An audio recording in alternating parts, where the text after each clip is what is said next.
I was a promising and popular student at school. My grades in general were pretty good, eventually being appointed head girl. Upon admission to art college, I was in rapture when the head of faculty informed me I was one of the most interesting young students he'd come across. If nothing else, it certainly added to my developing confidence. At home, the relationship with my parents was confusing and fractured.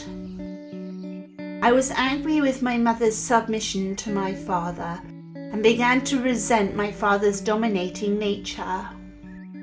With a growing sense of identity, strength, and independence, I finally departed the security of home. Although typical of the majority of other young students, I soon became restless, unruly, and alienated from my surroundings. The cause, which in part would dictate the course of my adult life, began one typical summer's day. Reading, writing, and preparing notes for a class, the voice arrived, albeit quietly at first. A self-deprecating whisper. The voice soon became loud and controlling. Imagine, if you would, an invisible bully alone with you in a room, its constant, repetitive, tormenting commands, judging me guilty of heinous acts, demanding my punishment. I heard imaginary gusts of wind, firmly slamming shut forever, doors to all my hopes and dreams. I heard the desperate pleas of destitute women, and always, that voice, wicked and cruel, its sole intention, only to do harm. Surprised? Couldn't be that you didn't expect to see me. Oh, but it confuses you, doesn't it? It isn't quite clear, is it? I know everything you do and everything you think. Perhaps you should see a doctor. I'm going to put an end to all that confusion.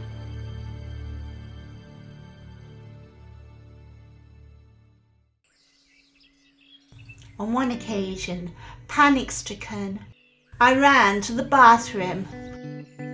A single bulb, stark without shade, illuminated the space where I hoped to find solace in the mirror's reflection. Instead, an evil, sadistic woman, mocking and humiliating, grimly stared back. Convinced a microchip had been placed in my brain, I frantically gripped and pulled at my hair, searching for a scar. Helpless, frightened, and completely alone, I began to accept the voices were real. As the voices continued, unrelenting in torment, leading ever more to self-imposed isolation, eventually withdrawing from college friends and family. The need to seek out professional help was, by now, overwhelmingly apparent. But revealing to others my new state of mind was inconceivable and filled me with terror. Where did the strong, confident, independent Lisa go?